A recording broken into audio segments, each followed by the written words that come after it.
Admit it. You thought Hillary Clinton was going to disappear, at least for a while, after she lost her last election to Donald Trump. You thought that. Well, maybe that was wishful thinking, because Hillary's back. Maybe she never really left, and she's back with the same stories of racial violence, same stories of white racism, black victimization that she tried so hard to sell to so many people. Apparently not enough people bought them. That doesn't matter. She's back selling them again. Hi, this is Colin Flaherty. I'm the author of Don't Make the Black Kids Angry. Available on Smashwords, not Amazon. Here we talk about black violence, black dysfunction, wildly out of proportion. Whether it's black on white, black on old, black on young, black on gay, black on straight, black on Amish, black on Eskimos, black on kitties, puppies, turtles, goldfish. How it's wildly out of proportion, how so many reporters and public officials are in denial and deceit and delusion about it, and how dangerous that is, and how we do all of this without racism, without rancor, without apology. So let's get to Hillary. You know, if any of you guys were around this channel, around any of my books or articles during the last election or videos, you know that we spend a lot of time tracking the candidates, not on everything, just on one thing. We spend a lot of time tracking, especially the Democrats, but we did get the Republicans too. We spent a lot of time tracking Hillary and Bernie and what they were talking about every day and how often they talked about what we call the greatest lie of our generation, the greatest hoax of our lifetime, the myth of black victimization and white racism. Hillary and Bernie were talking about it every day, how black people are relentless victims of relentless white racism all the time, everywhere. That explains everything. Boy, it was every day during their primary. And she kept it up during the general as well. I guess nobody bought it. And she really hasn't stopped talking about it since she lost the election. Losing the election didn't mean anything except for one thing. Somebody stole it from her. I mean, what did the tradition used to be in this country? You lose an election, you go into the desert for 40 days or 40 nights, and you come out with a revelation about yourself, about the country, about why you lost and what you're going to do when everybody comes to their senses and picks you up on their shoulders and carries you to the White House during the next election. That's pretty much what Romney did. That's what McCain did. They went into the desert for 40 days, 40 nights, and they figured out why they lost their elections. They figured it out. You know why they lost? Those stupid Republicans couldn't figure out how good they were. But at least both of them kind of had the common sense, at least for a while, to kind of lay low and not do the presidential candidate in waiting opposition routine. I mean, nobody wanted to see that. That was a tradition in this country for a long time. If for no other reason than in this country, nobody likes a sore loser. Because nobody likes it when you do something to screw up and you don't accept responsibility for it. That used to be a mortal sin in this country. If you screw up, take the blame. Then we'll give you another chance. But if you screw up and blame somebody else, no. Don't come around here asking for another chance, because what did you learn from the last thing? Nothing. You're going to come back in here and do it again. So Hillary loses. And she had the exact same revelation as McCain and Mitt Romney. She goes into the desert, comes out 40 days later and says, oh yeah, Mitt and McCain were right. Republicans are bad. She just picked up where she left off. And all of a sudden, there were books. All of a sudden, there were other people's books, and they all had the same thing about why Hillary lost. Pick 1 million excuses. And just make sure the one real excuse, the one real reason in there is that she was a crappy candidate with crappy ideas, ran a crappy campaign. Take those ideas, take that. I mean, make sure that's not on your list of excuses. So that means there's 1 million left that we've heard from Hillary. 1 million excuses. Oh, it's sexism, ageism, racism, thisism, That is them. I have to confess, I haven't been keeping a real tight, look at them. But they come up so often, they kind of penetrate your consciousness, whether you want them in there or not. So last week was one of the anniversaries of the, Bloody Sunday March in Selma, Alabama. And so Hillary was out there doing her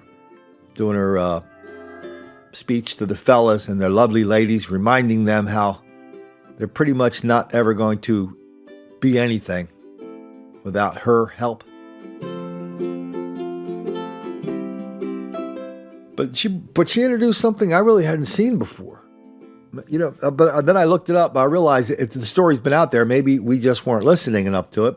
Hillary has another explanation she gave on Sunday. She gave just the other day about voter suppression. Let's give that a listen. Just never forget, there is an other side in America, and they never give up. They never quit. They're never discouraged. They are motivated every single day to try to pull back rights, to try to suppress rights, to try to prevent people from fulfilling their own God-given potential. And so they did go to work. Whoa, those big bad Republicans are at it again. Does that sound familiar? Understand that Terminator is out there. It can't be bargained with. It can't be reasoned with. It doesn't feel pity or remorse or fear. And it absolutely will not stop. Ever. Until you are dead. All right, let's get back to the regularly scheduled portion of this podcast. Back to Bloody Sunday speech. And when they went to work, they found a receptive Supreme Court who came up with the most absurd decision. There are a lot of absurd decisions, but this is, in many ways, the most absurd. The Congress is supposed to legislate based on evidence and facts, which we did, and then it gets up to the Supreme Court, and they say, you don't need that anymore. We don't need that voting rights stuff. You don't have to hold states and municipalities accountable. We're beyond all that now. What nonsense. Absolute absurd nonsense. And what was the result? They gutted the Voting Rights Act. I was the first person who ran for president without the protection of the Voting Rights Act, and I will tell you it makes a really big difference. And it doesn't just make a difference in Alabama and Georgia. It made a difference in Wisconsin, where the best studies that have been done said somewhere between 40 and 80,000 people were turned away from the polls because of the color of their skin, because of their age, because of whatever excuse could be made up to stop a fellow American citizen from voting. And once you look this up, you realize this has been a thing. New York Times, The Nation, Mother Jones, they all disagree on the number. Somewhere between 10,000 and 10 billion black people wanted to vote last time for Hillary, but somehow they were suppressed. Particularly on the voting rights of minorities these days. Who do you blame for that? Well, I think it's a combination of things. I mean, I think that we've had some losses in the courts, but I also think it's a political power grab right now where people are trying to gerrymander districts, where people are trying to prevent people to the right to vote, give them free access to the vote. We need to be expanding the voter rolls and trying to get people to the vote. We need to be pushing the percentage of Americans up who want to vote on Election Day. And instead, we seem to be working, and the powers that be seem to be constricting that. And I think we've got to change that. There's a new bill pending right now, introduced last week on the voter enhancement, try to put some teeth back in the Voting Rights Act.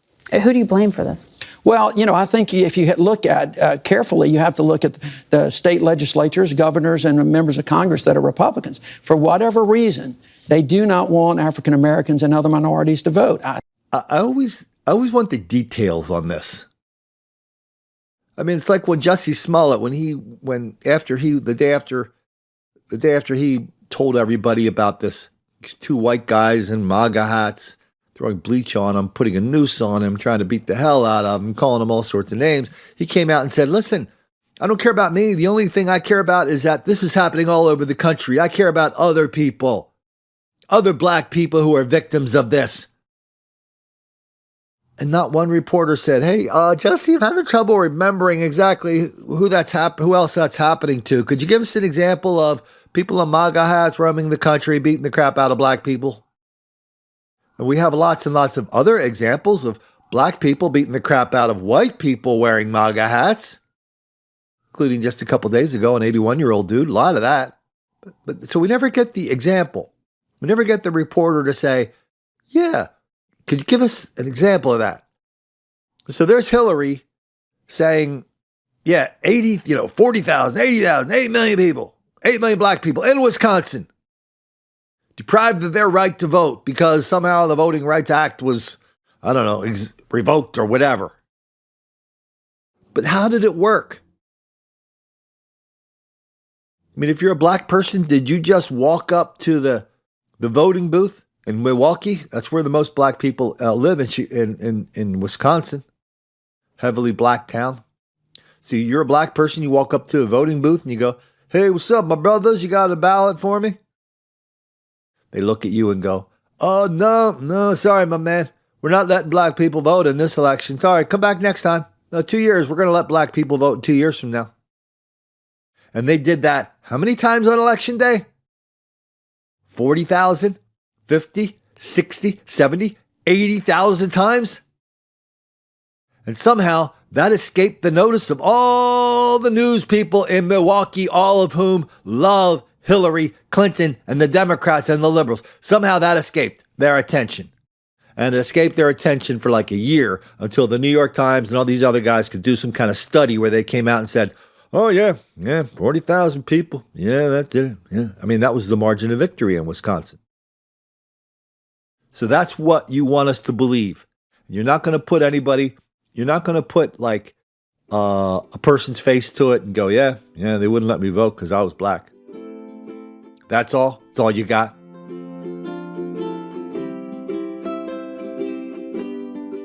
I mean, one thing about these podcasts that we just kind of insist on every day is we just insist on information and facts.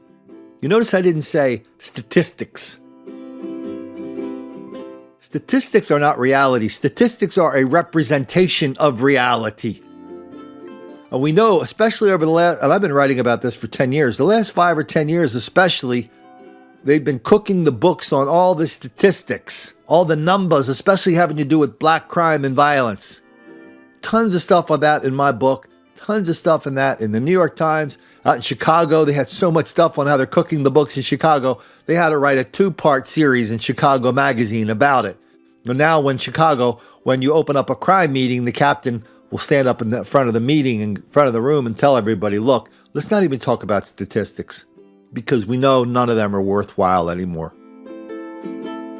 I think, was it Baltimore just today? There's a big story. Crime's down in Baltimore. Well, murder's up. Crime's down. It's a lot harder to wish away a murder than it is to turn a robbery or an assault into a case of offensive touching. There goes your crime rate. Down. So that's the fantasy that Hillary and all of her acolytes in the press are trying to sell us. And all we have to do is sit here and go, can't you give us at least one example, please, please, please, please, please? Because I happen to know a little bit about Milwaukee. We've heard that big bad guy, Colin Flaherty. He talks about Milwaukee. He got the title of his book from Milwaukee. So you're sitting here and telling me that black people in Milwaukee are being oppressed by these big bad poll workers, all of whom are like, 65-year-old, 80-year-old little old ladies, black and white. So you're telling me black people are being oppressed in Milwaukee? No, Colin says Milwaukee's a dark and dangerous and dirty chocolate town. And he gives examples. White girl bleed a lot. Where'd that come from? Milwaukee. 4th of July. It was actually the 3rd of July. They were celebrating it early for some reason that year in Milwaukee. That's how they roll in that town. They do crazy things like that. Anyway, 50 to 100 black people go into a little convenience store on video and they loot the place, right? You see all these people running in, running out with all this arm full of stuff, chips, drinks, beer. Everybody's laughing. There's a park nearby, like 2 blocks away. Everybody runs down to the park.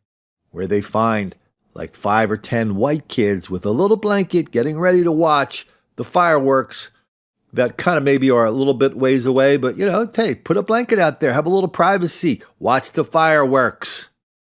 Maybe have your own basket of goodies that you actually paid for. The black people roll into the park and they start beating the piss out of these white kids. It's funny. I just saw this tweet goes around. I get somebody sends me this like once a week.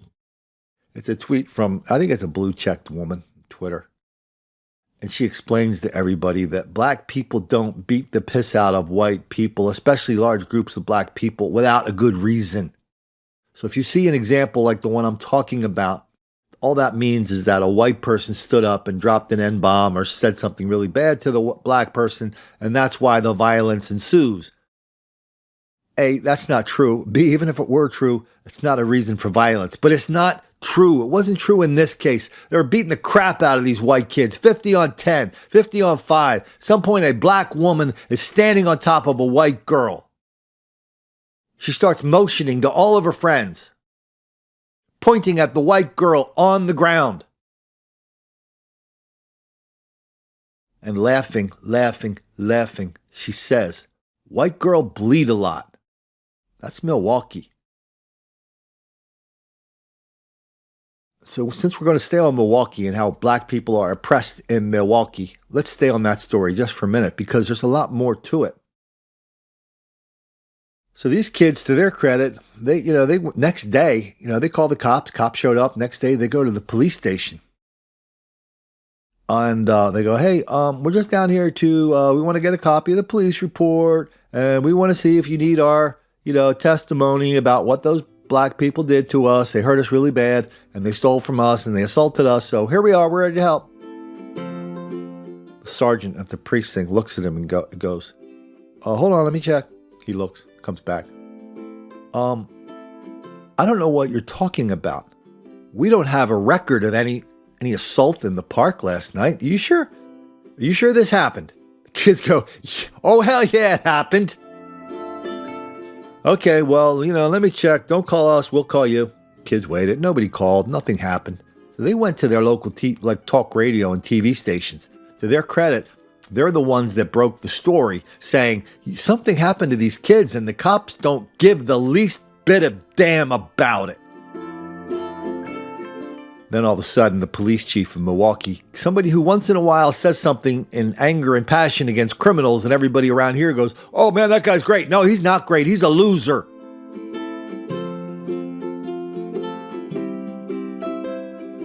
And so he gave a press conference after everybody in Milwaukee is going, "Hey, did that really happen?" Everybody, the police chief came out and said, "Oh yeah, it happened." And then somebody did say, "Well, what's up? Why are those black people beating up those white kids?" And that's when the chief came out real indignantly like, "Crime has no color in Milwaukee. We'll arrest people. I don't care if they're black, white, red, yellow, green, or lemon yellow."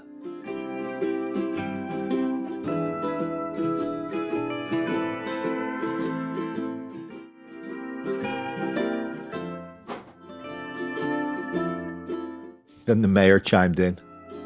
Yeah, we don't permit that on my watch. Not on my watch, people." But the stuff kept happening in Milwaukee. And I think they finally did arrest a couple kids and, the whole thing just went away. But without those determined kids, that whole thing would have just gone away. And guess what? The crime rate would have been, people keeping in charge of the crime rate would have been just as happy to see it all disappear. That's Milwaukee. Tons of bad business in Milwaukee. I mean, this just happened the other day. Shot during an armed robbery on the city's north side. CBS 58's Stephanie Buffamonte joins us live from Police District 7 with the exclusive video. I mean, it's so bad it's hardly even mentioning, right? It's like, it's ordinary. A couple of fellas go into a store, rob the place, and they shoot the non-resisting Asian immigrant owner of the store. Is there anybody in Milwaukee coming forward to say, "That never happens around here, Colin"? Or do the old timers, the old fuddy-duddies like me, look at it and go, "It Didn't used to happen in Milwaukee. What happened to Milwaukee? What happened? It's a different city now. Does anybody remember the Wisconsin State Fair in Milwaukee from a couple years ago? This happened after the Iowa State Fair, but it's virtually identical to the Iowa State Fair. Listen to what happens, just a short snippet of some 911 calls in Milwaukee. I could have let this run for 1 hour. Milwaukee County Sheriff emergency calls document the dozens of injuries and arrests on day one of the fair. They pounding all the cars, 7 other cars. They just opened the door and pounded my friend in the face. My mom just got attacked by a flash mob, and her eye is bleeding. Bleeding all over. Most of the callers tell dispatchers they see a racially motivated melee. A bunch of black dudes that just jumped me. I'm bleeding all over. There's a black on white fight in the middle of the street. We saw black guys get out of a car with a gun, and they're going around jumping people. We need some cops out here. It had to have been absolutely terrifying, and there's really no excuse. So that's Milwaukee. If you ever go to Wisconsin, up northern Wisconsin, I swear, northern Wisconsin is one of the prettiest places in this whole country. But when you get down to Milwaukee, it's a dark and dangerous chocolate city where the cops, the people who run the city, and the police chief, they're just not that interested in enforcing the law against black people because they'd be arresting too many of them, and that would destroy their whole fairy tale narrative of black victimization and white racism. And we see that over and over and over and over. And that's what Hillary's campaign was about. And the reason I'm bringing all this up is because she's back. We saw she's back. Back selling the same fairy tales that nobody bought in 2016. Now she's saying that because people there's two explanations for what happened in Milwaukee. Hillary says it's because of voter suppression. Many of the states that previously had faced special scrutiny because of a history of racial discrimination have proposed, passed, and enforced the kind of laws that we know are turning the clock back on our country because it has successfully undermined the right to vote. And how have they done that? Well, we know. We see it.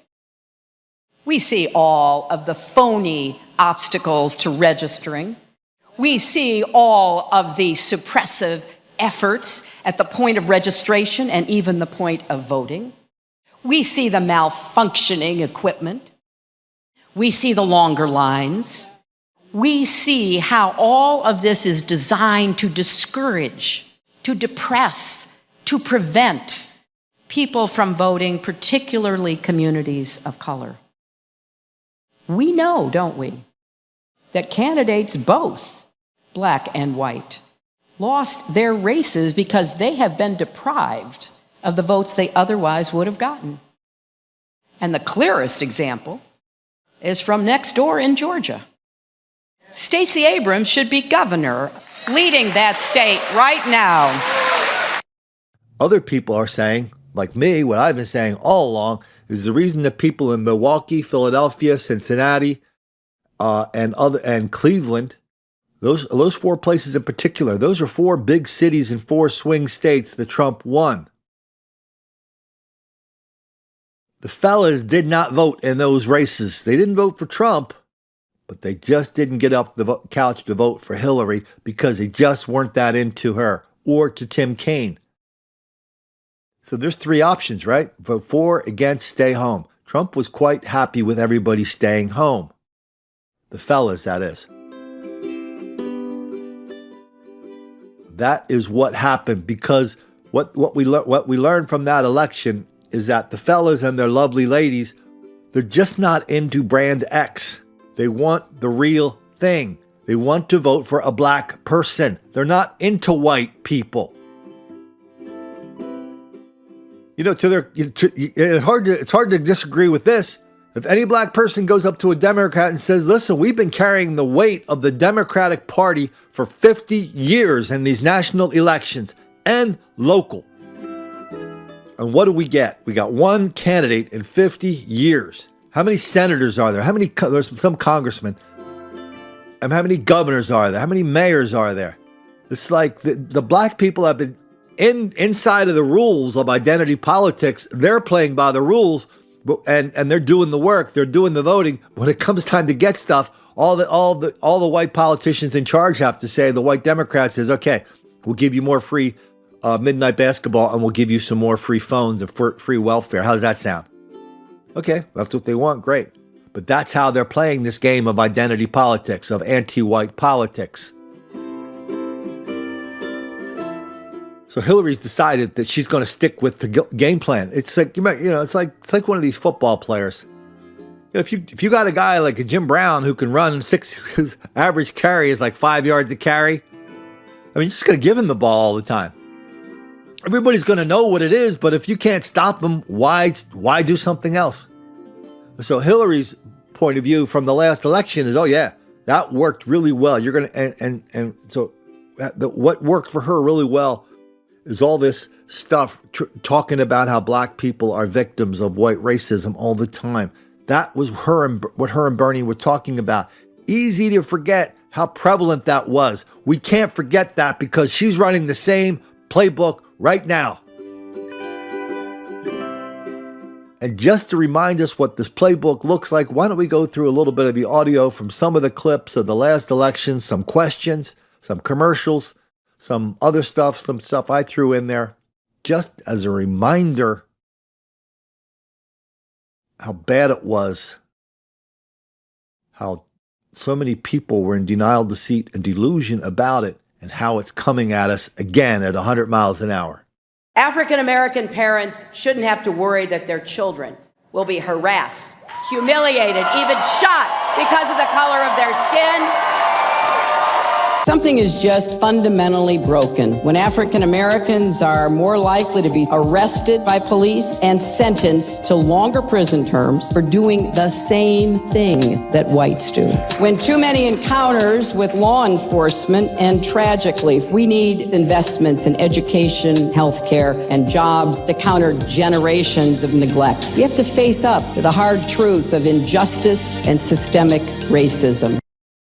White privilege is a term that more people are talking openly about these days. Certainly people like me have long understood what it means. Secretary Clinton, can you tell us what the term white privilege means to you? And can you give me an example from your life or career when you think you have benefited from it? Well,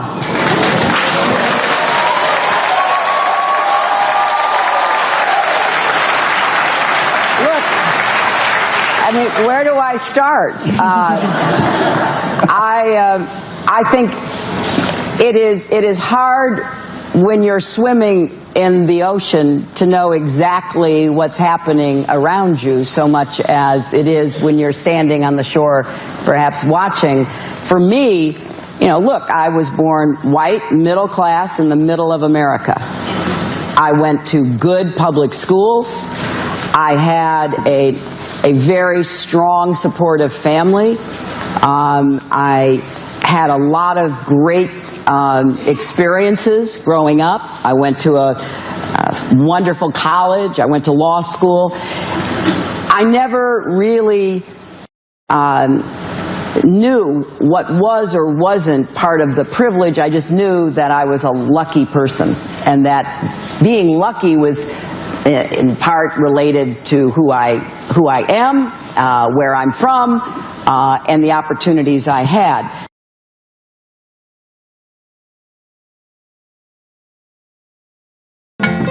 White people of America. Hillary Clinton has a very important message for you that she's now delivering a few times a day. So maybe you've heard this before. That black people are relentless victims of relentless white racism all the time, everywhere. That explains everything, especially why cops are always picking on black people for no reason whatsoever. That also applies to law school, grade school, junior high, senior high, college, the workplace, play place. You pretty much get it. Anyway, so why don't we look at the latest version of that from Hillary. as well as a couple of clips that may or may not support, of course, her thesis. Hi, Secretary Clinton. I was born and raised in Harlem, New York, to parents who struggled and suffered from drug abuse and poverty. Like many black women, most of the men in my family have been in jail. When I was born, my father held me and he said, "You're going to get an education," because like you, he believed that education was the great equalizer. So I went to college, graduated with honors. I'm a practicing attorney, and despite the fact that I'm intelligent, articulate, and ambitious, I faced racial discrimination as a member of a profession that's almost 90% white. My question for you is, what as president you would do, what initiatives, programs you would institute to address the racial and systemic racism that still exists and creates a glass ceiling for many 20-somethings like me? Well, you are absolutely right. We are still facing and struggling with systemic racism. It's true in employment and promotion and other job opportunities. It's true in education. It's true in healthcare. It's true in the criminal justice system. That's why I talk about breaking down all the barriers. We have economic barriers, to be sure, but we have very entrenched barriers of discrimination. So here are some things that I think we have to do. Number one, we have to talk about it more. And as a white person, I have to talk about it more and say that we are not a post-racial society. We still struggle with racism, and it is not only wrong, but it is holding us back. Because for every young woman like yourself, ready, willing, able to get to work, who is held back, that not only hurts you, it hurts us. We want as productive a society as possible. So we have to enforce the civil rights laws. We have to use the bully pulpit, which I intend to use to speak out about systemic racism every chance I get, to talk to organizations like the American Bar Association, in your case as a lawyer, to speak up and say, we still have work to do. When I was a young lawyer, I chaired the Commission on Women in the Profession because there's also a lot of sexism still. And even though we came up with a lot of good recommendations, we still haven't fully implemented them, and people are still not being treated fairly based on gender, based on race. So I want to enforce the laws. I want to make it clear that this is unacceptable. I want to speak out about it. And then I want to call people into the White House, because one of the great powers of the president is to be the convener in chief.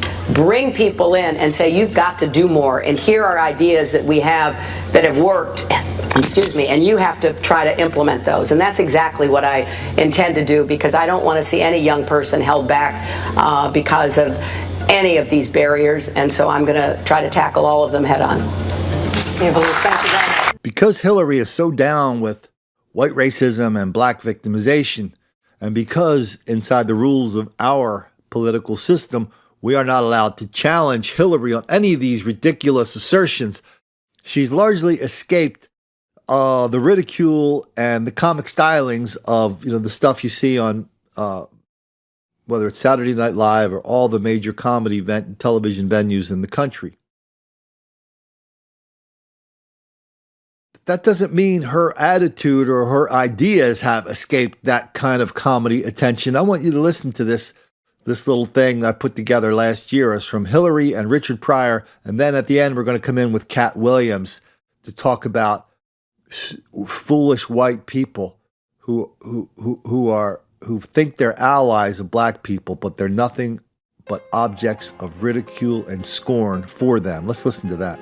Hillary Clinton recently discovered there are way too many black people in prison for no reason whatsoever. Hi, this is Colin Flaherty. I'm the author of Don't Make the Black Kids Angry. Here we talk about black mob violence, black on white crime, and the greatest lie of our generation, the myth of black victimization. So Hillary's been giving this stump speech on quote-unquote criminal justice reform, where she talks about the whole idea of way too many black people in prison. They get arrested more often, convicted more often, sentenced more often than white people doing the exact same thing, which of course is a lie. So why don't we listen to just 30 seconds or so of Hillary, and why don't we listen to two noted criminal justice experts, one by the name of Richard Pryor, talk about Hillary's brand new ideas. My heart breaks for these young men and their families. We have to come to terms with some hard truths about race and justice in America. I went to penitentiary. Gene Wilder, I did a movie. I went to, not me personally, I went to do a film in penitentiary. And I was up there 6 weeks, Arizona State Penitentiary. It was something. Oh, you applauding for that? Arizona State Penitentiary, real popular. Oh man, it was strange because it's like 80% black people. And what's strange about that is that there are no black people in Arizona. I'm not lying, they bust motherfuckers in. There is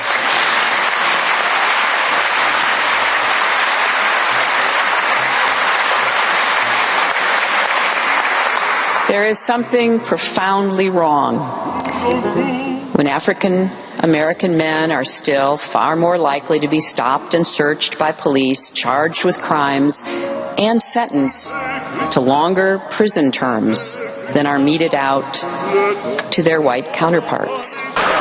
And I was up there and I looked at all the brothers and it made my heart ache. You know, it's all these beautiful black men in the joint. Goddamn, warriors should be out there helping the masses. There is something wrong when a third of all black men face the prospect of prison during their lifetimes. And I felt that way. I was real naive, right? In 6 weeks I was up there. I talked to the brothers, you know, and I talked to them. And thank God we got penitentiaries.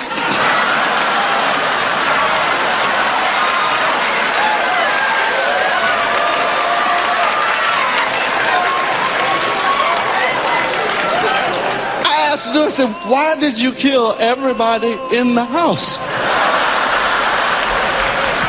Because they was home.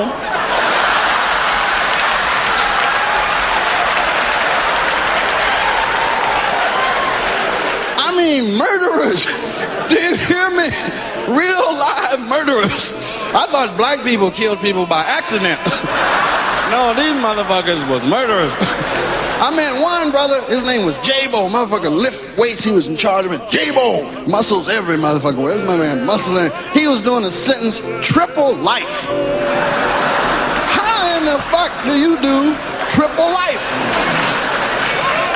I mean, if he die and come back, he got to go to penitentiary. Right? They say, fuck kindergarten, get your little old ass back in the penitentiary, motherfucker. You know what you did last time you was here. Gene Wilder loved to jump in the middle of the killers and start talking, hi guys, how you doing? I said, Gene, bring your ass out. What do you think they do to us if we were here, Rich? He said, fuck us.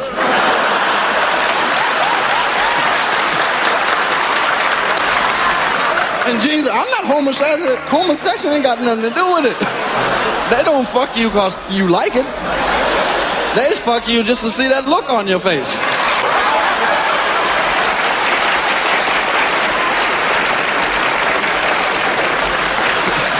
I met one dude kidnap, murder 4 times. And I thought 3 times that was your ass, right? No. I said, what happened? I can't get your shit right. But I'm getting parole in 2 years, Brother Rich. I'm gonna fire up, you know. I got some contracts outside, you know what I mean? Let's see, yeah, I know what you mean. See, I wanna know when this motherfucker getting out, who he gonna be with, and if I see him in my neighborhood, I'm just gonna shoot the motherfucker. And get you some white friends. Get you some white motherfucking friends. You ain't gotta sleep with them, but you gonna need them motherfuckers. If you go to jail and call your nigga friends, these motherfuckers will interrogate you more than the goddamn police did. They had your ass on the phone. Where the fuck was you at? What the fuck was you doing? Why the fuck you ain't called me? Not your white friends. Them motherfuckers will be there by the time you hang up the phone, and they'll be madder than you. Just what the fuck did he do? Murdered who? Look, I fucking known him for 2 weeks. He wouldn't fucking do something like that. Gotta love white people. I don't give a fuck what you say. White people are friendly. You can call them motherfuckers up at 3 o'clock in the morning with the wrong number and they won't even be mad at you. They just, hello? No, I'm sorry. No Shaquita here. Well, what number did you dial? No, it's a 9, not a 7. We'll try it. If it doesn't work, call me back. We'll figure this thing out. Boy, I didn't want to leave out two of the funniest comedians in America. Guys that are on my Twitter, on my Facebook, that follow our videos, great friends of this channel. I'm talking about Michael Joyner, who, of course, is also an accomplished actor. Another guy named Kevin Downey. He might be the hardest working comedian in America right now. I follow him on Facebook, even though I'm kicked off Facebook for the next 2 weeks. Every day, it's like this guy's like in another faraway place, posting funny pictures of some funny club surrounded by a situation that's a hell of a lot more glamorous than the situation I'm in right now, and probably the one you're in right now. And so those guys have some very, very funny and pointed stuff about all the stuff we're talking about here. So give them a follow too. You know, another guy we pay attention to a lot around here is a writer by the name of, well, I guess he goes by Kent Brakey. And Kent wrote a book, Johnny and Jamal. Then he wrote Never Say Never Again. And these are all books, they're all novels having to do with the same thing we talk about around here: black violence, denial, and the personal, but on a much more personal level, how it's really getting into people's grill, how it's getting into their DNA, how they deal with it. And I mean, that's a hard kind of genre to pull off. Not many people do it. When I think of people who do that, think of Tom Wolfe, right? Bonfire of the Vanities. And KM Brakey's books, his books belong on kind of the same shelf as that. I mean, if you go to Amazon, if you go to the library, you go to the bookstore, Barnes & Noble, and you say, hey, I want some books, I want some fictional books involving black people and white people, if you ever would ask for that. I mean, they look at you funny because there are very, very, very few books written about this besides for Brakey and Tom Wolfe. And so in the past, we've had Kent on our show, and I'm really excited to tell you he's going to come back on this on my podcast. The videos, because we're not on YouTube, our videos are like 15 minutes long now. That's even if I want to go longer, I can't. So we'll get him on this podcast, and we'll put the stretch sign on, and we'll really figure out what Kent's up to, what his new books are up to. I'm going to tell you about one in a minute. Then we'll do a little bit of that on video as well. So we'll kind of excerpt it and put it on there. So keep an eye on Kent. And if you have a chance to check out his book, well, here's this newest one. It's called All Thy Sons, the Kindle edition. And you know, I've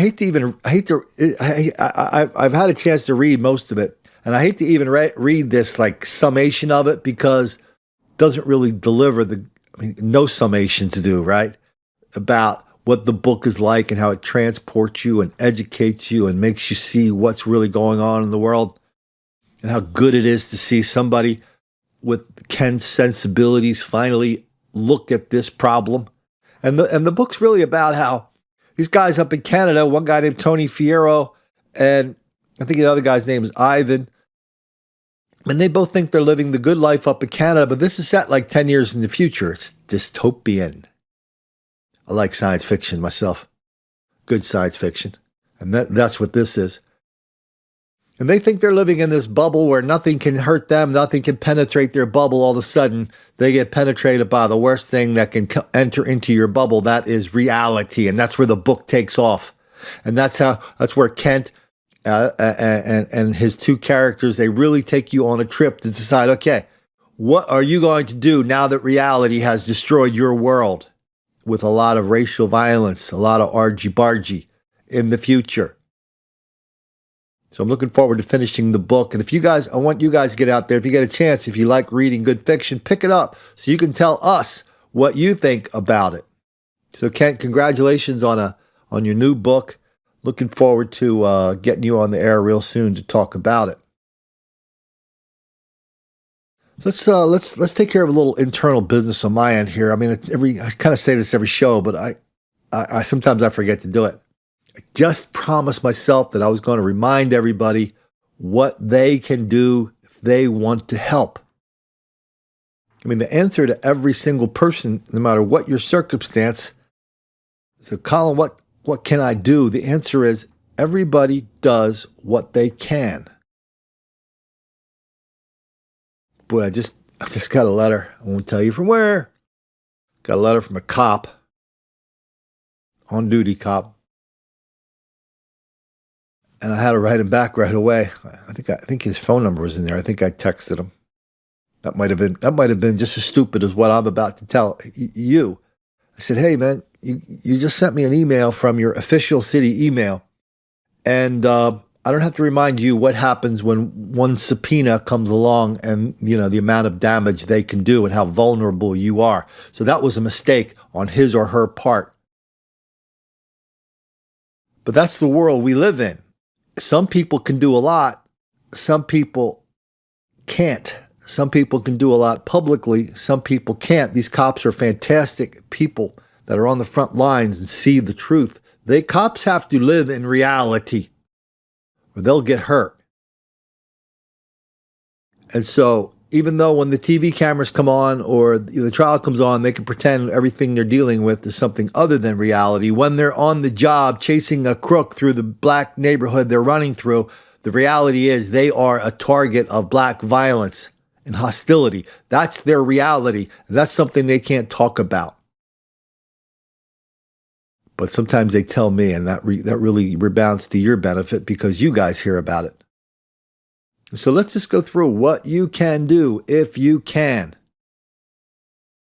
Well, we start with the videos. We start with the articles. We start with my podcasts. Share them, like them, subscribe to them, comment on them. That feeds the great algorithm in the sky. And even though we've seen lots of articles, and we talked about it yesterday, how more and more people are devoting their lives and their organizations to stopping alternative points of view, conservative facts from interfering with their little fairy tale of black victimization and white racism, we have to feed these algorithms to fight that, even though it's not a fair fight. If they rig the algorithm, okay, that's a different story, but we got to keep doing that. And sometimes that'll mean grabbing a copy of this video or this podcast, sending it to your friends on email, posting it on your Facebook page, posting it on Twitter. Maybe it'll reach everybody. Maybe it won't. Posting it on your LinkedIn account. If you can do that, do it. When I say if, I don't mean whether you could figure it out to do computer-wise. I mean if you can do it without being fired. So if you work in a cubicle, cop, fire, EMT, librarian, teacher, or you're at a big company where HR is looking over your neck every time you pick your head up, you don't want to get fired over this. Your time will come. It is not now. Don't get fired over this stuff. There's lots of ways to support us. If you can't do what you want to do and spread the word to your friends and coworkers without risking your career and your family's well-being, don't do that. The first thing you got to do is sign up for my email. Go over to colinflaherty.com. There's a little box, put your first name and email, boom, you're in. We have to stay together especially when we recognize how many people are trying to keep us apart. They just took one of my damn books off of Amazon, okay? You know that. Don't make the black kids angry. It's on Smashwords now. God dang, I probably should pay more attention to how many books I sell every day, but I'm telling you, the first day that thing was off within a couple hours of that thing being removed, I had 10 emails. One guy goes, "Hey, Colin, I was going to buy 5 of your books. Where is it?" So you can still get it now on Smashwords, but that's the ebook version. I'm getting the paperback version up soon.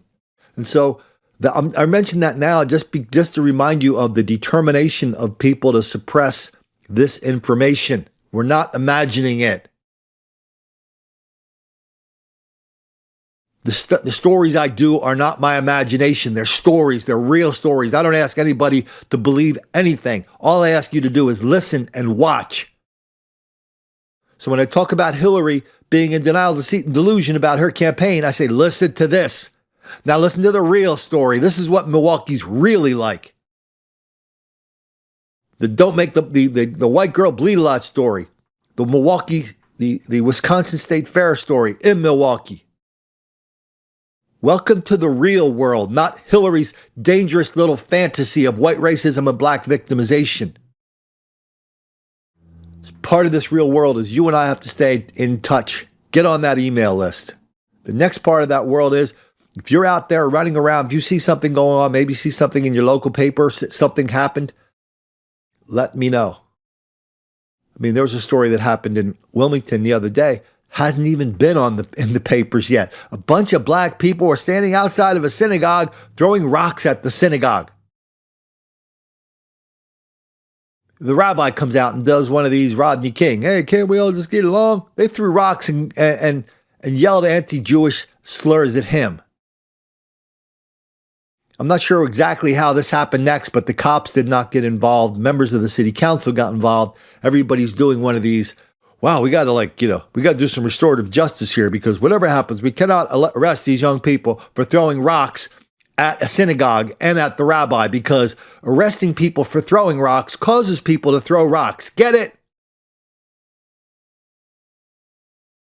So now it's just a matter of how long before this story leaks out into the local town, into the local town paper, that large groups of black people are going around throwing rocks at Jewish people for no damn reason whatsoever.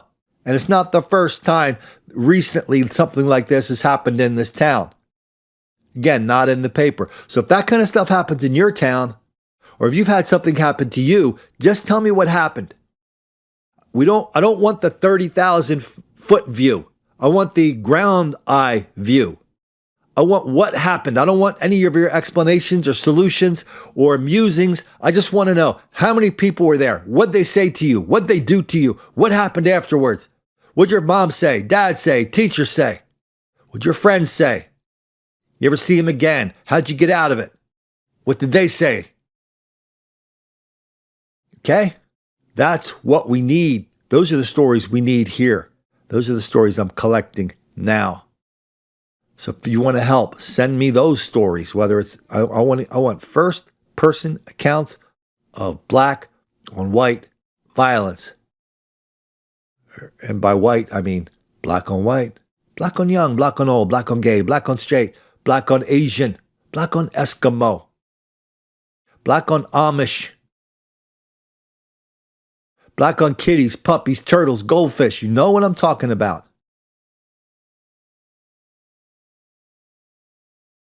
And when you're done doing all that and getting all fired up about that, if you still want to help, drop a few coins into my PayPal account over at colinflaherty.com. You'll see where it is. Easy to find. You might want to sign up for a little monthly thing. I'm not sure. I keep reading Southern Poverty Law Center is working with PayPal.